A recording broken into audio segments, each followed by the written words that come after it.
Assalamualaikum warahmatullahi wabarakatuh. Perkenalkan, nama saya Mutia Rahayu dari kelas SI Bilingual 6A. Hari ini saya akan mempresentasikan hasil dari laporan kerja praktek saya yang berjudul Analisis dan Perancangan Sistem Informasi Surat Masuk pada Dinas Komunikasi dan Informatika Provinsi Sumatera Selatan. Latar belakang.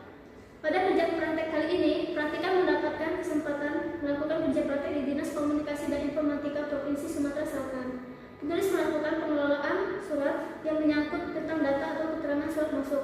Sistem pengarsipan yang berjalan saat ini masih banyak ditemukan kesalahan dalam proses pengelolaan data atau surat, dan dapat dikatakan masih kurang efisien dan efektif, karena proses pengelolaan surat masuk masih dilakukan secara manual, yaitu dicatat dalam buku agenda, sehingga sering timbul permasalahan-permasalahan yang membuat data surat masuk sulit untuk dikelola dengan baik. Selanjutnya, ada tujuan dari kerja praktik. Yang pertama, untuk mengimplementasikan ilmu yang didapat selama kuliah untuk diterapkan dengan baik pada Dinas Komunikasi dan Informatika. Kedua, memperkenalkan situasi kerja yang ada. Tiga, untuk membantu membuat arsip surat masuk dan memahami proses kerja yang ada. Keempat, untuk menyediakan informasi yang cepat, tepat, dan akurat mengenai data maupun laporan yang dibutuhkan. Adapun batasan masalah, yang pertama, rancangan sistem informasi ini membahas tentang pengelolaan surat masuk dan disposisi surat masuk untuk mengecek perjalanan surat. Kedua, rancangan sistem informasi ini digunakan oleh administrasi umum, kepala bidang, dan kepala dinas. Ketiga, rancangan sistem informasi surat masuk ini akan dirancang oleh penulis dalam bentuk website. Selanjutnya, terdapat analisis masalah yang bertujuan untuk memahami dan mempelajari mengenai kebutuhan user terhadap kegiatan surat menyurat dan pengarsipan untuk mengembangkan sistem informasi pengarsipan surat masuk di instansi ini. Berikut ini adalah analisis proses bisnis BPMN, analisis perancangan sistem informasi surat masuk pada Dinas Komunikasi dan Informatika. Pada alur BPMN, pertama, administrasi umum menerima surat masuk, lalu mencatat surat masuk ke dalam buku agenda atau disimpan ke dalam database. Selanjutnya, administrasi umum membuat lembar disposisi surat masuk yang akan diberikan kepada kepala dinas. Setelah kepala dinas menerima lembar disposisi, maka kepala dinas akan membuat disposisi surat masuk. Selanjutnya, administrasi umum akan mendistribusikan disposisi surat masuk tersebut kepada kepala bidang. Untuk analisis permasalahan, ini adalah tampilan dari Ishikawa untuk permasalahan proses pengelolaan surat masuk belum efektif dan efisien. Pada Ishikawa diagram, proses pengelolaan surat masuk belum efektif dan efisien. Di sini terdapat material, yaitu pengelolaan surat masuk menggunakan buku agenda, dan metode yang digunakan itu masih dilakukan secara manual. Lalu prosedur, proses pengelolaan yang relatif lama, dan SDM. Di sini ada pencatatan yang kurang akurat. Terus ada diagram Ishikawa untuk permasalahan sulitnya melakukan pencarian data surat masuk. Pada Ishikawa diagram untuk permasalahan sulitnya melakukan pencarian data surat masuk, di sini ada material yang masih menggunakan buku agenda, dan metode dalam pencarian data surat masuk dilakukan secara manual, lalu prosedur yaitu dilakukan secara satu persatu, dan waktu pencarian surat masuk relatif lama. Sedangkan SDM mungkin akan terjadi kesulitan dalam pencarian surat masuk. Dan ada diagram Ishikawa untuk permasalahan sulitnya memonitoring pendistribusian surat masuk. Pada Ishikawa diagram untuk permasalahan sulitnya memonitoring pendistribusian surat, di sini ada material yang masih menggunakan lembar disposisi. Lalu pada metode, proses pendistribusian surat yang cenderung lambat dan dilakukan secara manual. Dan untuk prosedurnya, mungkin tidak diketahui posisi atau status surat dengan jelas dan masih kurang efisien. Sedangkan SDM akan terjadi kesalahan dalam pendistribusian surat. Dan ada diagram Ishikawa untuk permasalahan belum adanya pengelolaan laporan surat masuk. Pada Ishikawa diagram untuk proses permasalahan belum ada pengelolaan laporan surat masuk. Di sini ada material yang menggunakan komputer. Lalu metodenya itu diketik menggunakan Microsoft Office, dan prosedur yaitu masih kurang efisien dan membutuhkan waktu yang lama dalam pembuatan laporan. Lalu SDM-nya itu mungkin akan terjadi kehilangan data atau human error. Permasalahan tersebut akan kita uraikan dalam bentuk cause and effect analysis dan system improvement objective. Pertama, ada problem untuk proses pengelolaan surat masuk belum efektif dan efisien. Yang kedua, ada problem untuk sulitnya melakukan pencarian data surat masuk. Ketiga, sulitnya memonitoring pendistribusian surat.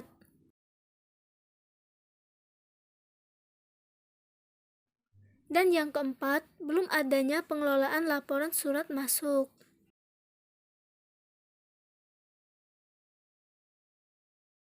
Ada kebutuhan fungsional dan kebutuhan non-fungsional. Pada kebutuhan fungsional, pertama ada proses login yang dapat memberikan hak akses kepada pihak-pihak yang berhubungan dengan sistem informasi. Yang kedua, sistem dapat melakukan insert, select, delete, update dalam pengelolaan data surat masuk dan disposisi. Ketiga, sistem dapat memudahkan dalam pencarian data surat masuk dengan memasukkan keyword data surat. Keempat, sistem dapat mengkontrol proses pendistribusian surat. Dan yang kelima, data surat masuk dan data disposisi akan tersimpan ke dalam database. 6. Sistem dapat mempermudah dalam pembuatan laporan surat masuk. Jenis kebutuhan non-fungsional.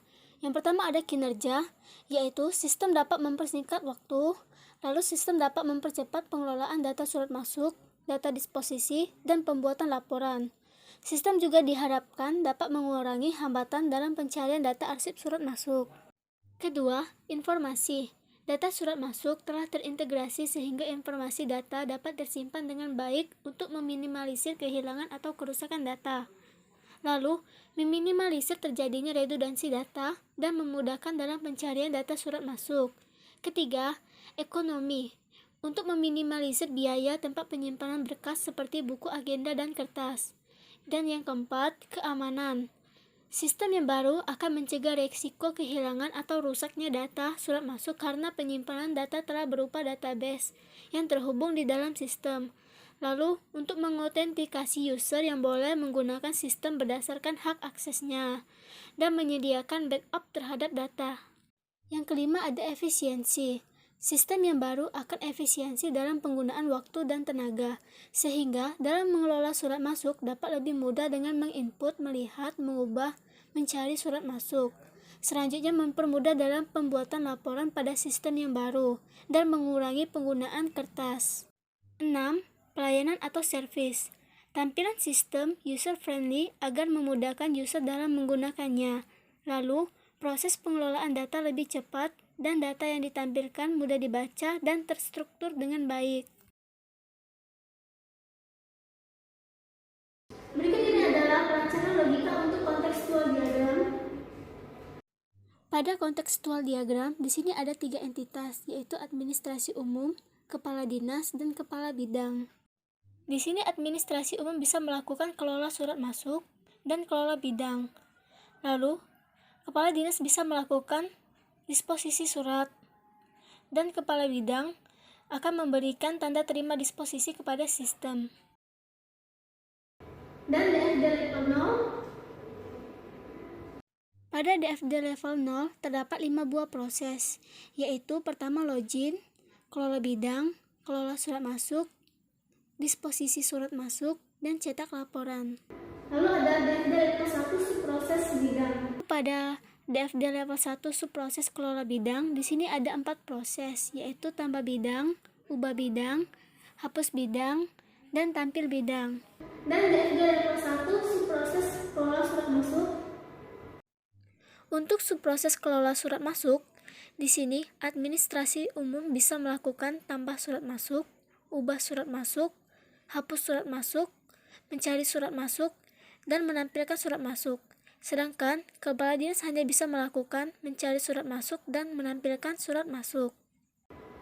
Dan DFD level 1 subproses disposisi, dan DFD level 1 subproses cetak laporan. Pada DFD level 1 subproses disposisi, entitas administrasi umum bisa melakukan tambah disposisi, ubah disposisi, hapus disposisi, mencari disposisi, dan menampilkan disposisi. Lalu, kepala bidang bisa melakukan mencari disposisi dan menampilkan disposisi. Dan kepala dinas juga bisa melakukan mencari disposisi dan menampilkan disposisi yang tersimpan ke dalam database disposisi. Dan untuk subproses cetak laporan, kepala dinas bisa melihat laporan ataupun langsung mencetak laporan tersebut. Dan berikut adalah tampilan dari Entity Relationship Diagram atau ERD dan tampilan skema database. Untuk IRD, di sini ada 4 entitas. Yang pertama ada surat masuk, disposisi, user, dan bidang. Pada surat masuk terdapat primary key berupa ID surat masuk. Dan untuk disposisi, di sini ada ID disposisi yang sebagai primary key, sedangkan ID surat masuk dan ID bidang itu merupakan foreign key. Dan untuk bidang, di sini juga ada ID bidang sebagai primary key. Sedangkan untuk user, atribut username yang sebagai primary key. Selanjutnya ada tampilan dari skema database. Yang pertama ada tampilan dari tabel surat masuk, lalu tabel disposisi, tabel bidang, dan tabel user. Lalu ada perancangan logika untuk PDFD, yang ini adalah subproses pengelolaan bidang. Administrasi umum bisa menambah bidang, mengubah bidang, menghapus bidang, dan menampilkan bidang yang tersimpan di dalam database bidang. Dan ada PDFD level 1 subproses pengelolaan surat masuk. Pada subproses pengelolaan surat masuk, administrasi umum bisa melakukan tambah surat masuk, mengubah surat masuk, menghapus surat masuk, mencari surat masuk, dan menampilkan surat masuk. Dan kepala dinas bisa melakukan mencari surat masuk dan menampilkan surat masuk yang tersimpan ke dalam database surat masuk. Dan ada PDFD level 1 subproses pengelolaan disposisi. Untuk pengelolaan disposisi, administrasi umum bisa menambahkan disposisi, mengubah disposisi, menghapus disposisi, mencari disposisi, dan menampilkan disposisi. Dan kepala bidang bisa mencari disposisi dan menampilkan disposisi. Begitu juga dengan kepala dinas. Dan PDFD level 1 subproses laporan. Lalu ada decomposition diagram. Dan untuk subproses laporan, kepala dinas bisa melihat laporan terlebih dahulu atau langsung mencetak laporan. Selanjutnya ada tampilan dari decomposition diagram untuk analisis perancangan sistem informasi pengelolaan surat masuk pada Dinas Komunikasi dan Informatika Provinsi Sumatera Selatan. Dan selanjutnya adalah tampilan dari interface untuk proses login. Untuk interface login, user bisa memasukkan username dan password. Setelah masuk ke halaman utama, di sini ada notifikasi berupa surat masuk dan disposisi. Lalu ada halaman bidang yang terdapat tabel mengenai data-data bidang.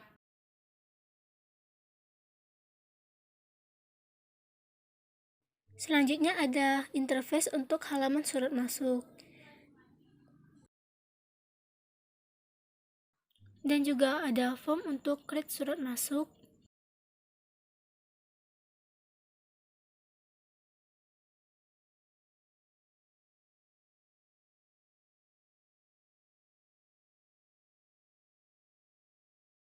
Selanjutnya ada halaman untuk disposisi surat masuk dan juga ada halaman untuk create disposisi.